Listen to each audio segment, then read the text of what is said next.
Hey everyone, there were some comments on my last credits ICO video that the video quality wasn't quite right, so I'm re-recording that and going to re-upload it. The credits also kind of updated their ICO terms, so I think it's a good time to review this ICO anyway. So why don't we start out with the token metrics. So the price is 1 Ethereum for 5,000 tokens. Um, That isn't too greedy. I think that's actually a pretty good price. There's a billion tokens. Recently, that's kind of on par with a whole bunch of other projects. They're going to raise 60% of the total supply is going to go towards the ICO, and their hard cap is 20 million, which actually I think is pretty conservative. Do they have an? Yes, they do have an MVP, which is definitely important. So what credits is basically a cryptocurrency. So it's the goal is to be 1 million transactions per second, and they released their MVP, have some benchmarks at about half that. So definitely exciting. They already have that out, which is a good thing. Then over here I have team and advisors. The team and advisors have both been growing. So I've kind of been watching this project for a while now. Wasn't too impressed the first time around, but they've definitely been stepping it up, adding people. So that's definitely exciting as well. And then they've got a growing community here. So definitely some exciting numbers here. I'll kind of talk about that a little bit later. And it is a platform because they want to be able to build other things on top of it. So let's go over to their website and take a look at that. So here's their website. Let's go over to the team. So the team's kind of one of the biggest factors in any ICO. Let's take a look. I like looking at C-level executives. I think that'll be a good one. That'll be going co-founders, CTOs, those kind of things. And anyone with kind of a technical background, I also like to look at. Let's take a look at them. Senior software developer, definitely think that'll help. Got some marketing people, some community people. That's definitely important too. So if I go through, I think they have 38 employees as of this video. So definitely exciting. They're growing people to their team. A lot of technical growth and marketing as well, which is something you actually want to see in an ICO. So let's go over to their LinkedIn profiles of their team members.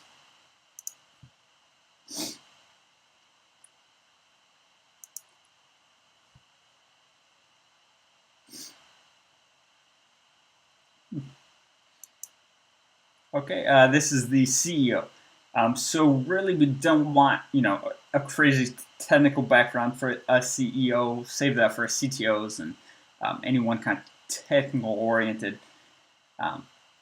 So he's got over 10,000 followers. So right away, it kind of makes me believe that he's legit. I think that's way too many people to fake. So that's definitely a good sign. So you can see here. Got experience at credits as the CEO, has some CEO experience, director of marketing, and then some education as well. He has his PhD. It's not in anything relating to kind of code or computer science, but this is a CEO as opposed to someone in more of a technical role. So I don't really see a problem with that. Definitely like his profile. So let's go over, switch over here.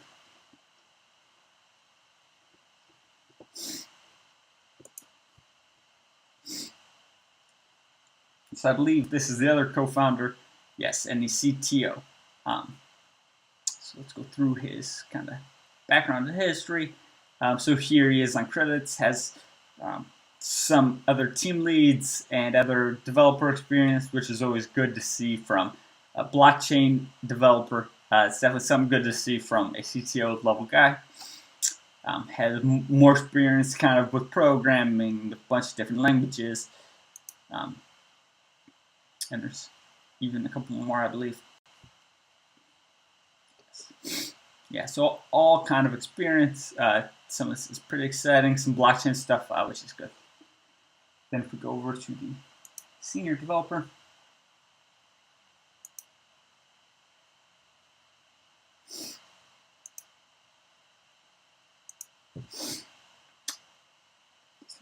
this is Alexander.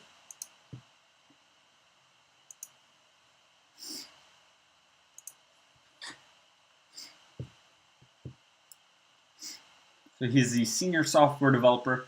Kind of see his roles here with the company. And then we go through, he was in,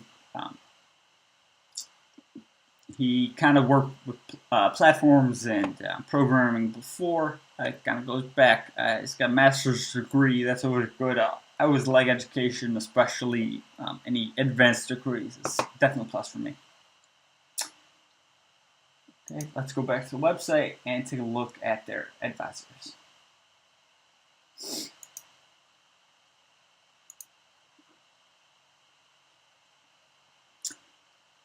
So here's kind of a whole bunch. We'll just take a look at a couple. Got director at IBM, blockchain advisement, New York, senior consultants at IBM. So we'll take a look at these two.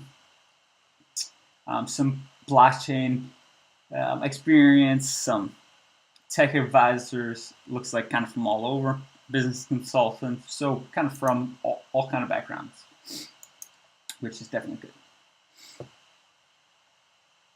So here's Kyle, if it ever loads. Sorry for my internet must not be working as well.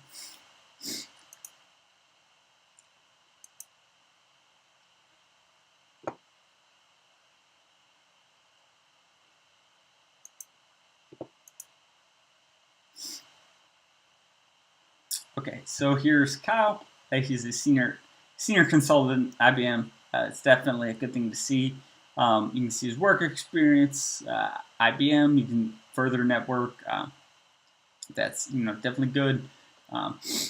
He lists credits as the advisor. This is something that's kind of getting more and more rare. So advisors tend to not list every single project that they work on. But this kind of lets you know that they actually help, that they're actually connected to this project. So that's definitely a plus, as opposed to if it wasn't here, then I'd be left asking if they really have any input at all. And they also have some other blockchain experience and some other some good education, but some good experience too. IBM, that's a big name. Lots of experience, some with blockchain, some IBM, some big names. So let's go over to the other advisor. This is Michael.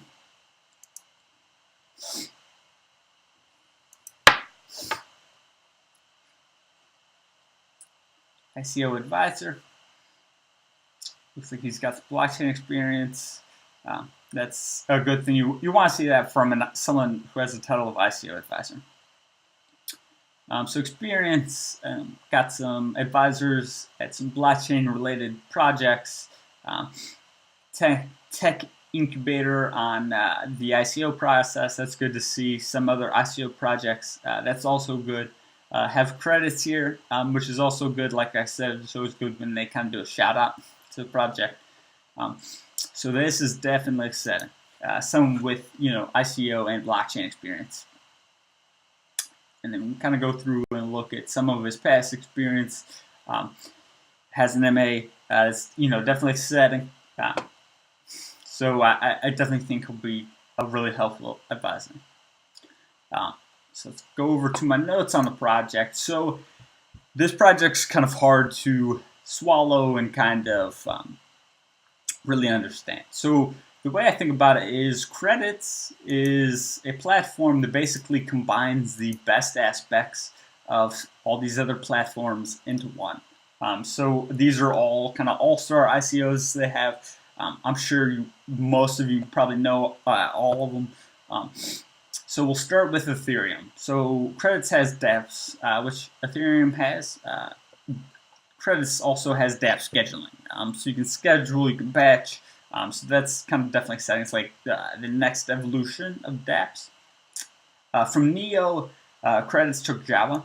Java is, definitely an exciting language for anyone who actually programs. Celerity, which Ethereum uses, really isn't, well known at all, but Java, that has a big following. So that'll make it easy for pretty much anyone who knows Java to start writing dApps on Credits.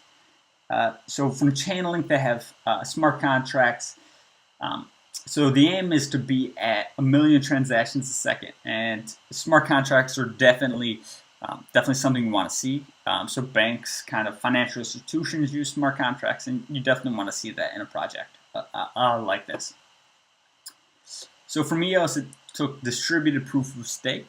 So basically, there's no mining. So there's no proof of work, which is really nice. This is actually how it can achieve the transaction volume that they do. So their goal is to be 1 million right now. They have a couple of benchmarks at about half that. So I kind of did my research on this project. I looked at, I read some reviews, and originally I found some negative points about Credits not being the first to market. So I kind of disagree with that. Companies are still experimenting with blockchain, and none of them have signed non-competes. So they're still, experimenting, exploring, trying to see how it fits in with their kind of business. And so the go-to-market strategy is kind of to start with ICOs. So most ICOs actually start with Ethereum. So they define their token with Ethereum, and then they basically promise to either come up with their own blockchain or basically use something else to be able to scale them past Ethereum. So Ethereum is really kind of, it isn't very good at scaling. It definitely has problems with that. Something like CryptoKitties can take it down. So definitely problems with that. So start with ICOs, and then once you help them scale, then you can reach their market too. So their followers are going to learn about you helping them, and that's just good PR for Credits, and then Credits will get more followers too. And actually, to Credits' credit, pun intended there, they've actually been partnering with ICOs on their website, so that's definitely a good start.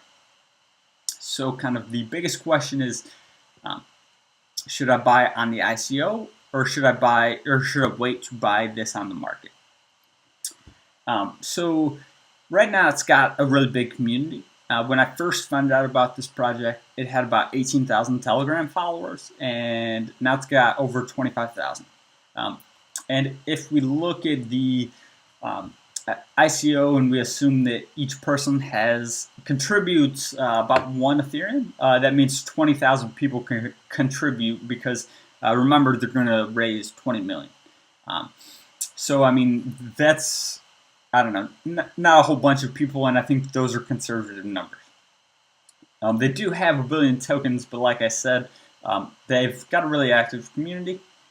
So they've released a statement saying that they're going to release their alpha on GitHub on the 17th, and then they're going to close their whitelist, which they have open now, on the 15th. So basically, I would kind of urge everyone to sign up for their whitelist, and then assuming that the alpha comes out, that's really the only way that I'd ever back this project. They seem to be moving the ICO date out in order to accommodate making sure they do have the alpha out. So that kind of leads to the belief that they do have an alpha, because if they didn't, why would they delay the ICO like they've done? So like I said, I'd definitely kind of check that out. So kind of the closest ICO that this reminds me of is Chainlink. Chainlink had 1 billion tokens. They also they had a kind of smaller community. I kind of think Credits has a little bit bigger community, so we'll see probably more growth. Chainlink got to probably around 50 cents right after their ICO, And I kind of see somewhat similar happening here. I know the market's down, but even with that, I definitely see this getting to somewhere in that range. And I definitely see this being a $1 token pretty soon, just because they're kind of reaching out to ICOs and kind of collaborating with them. So definitely think exciting things are kind of on the horizon for this project. They also have their full version out in June. So hopefully they'll have it out by then. So that's definitely exciting. I will leave a link to the whitelist in the comments below.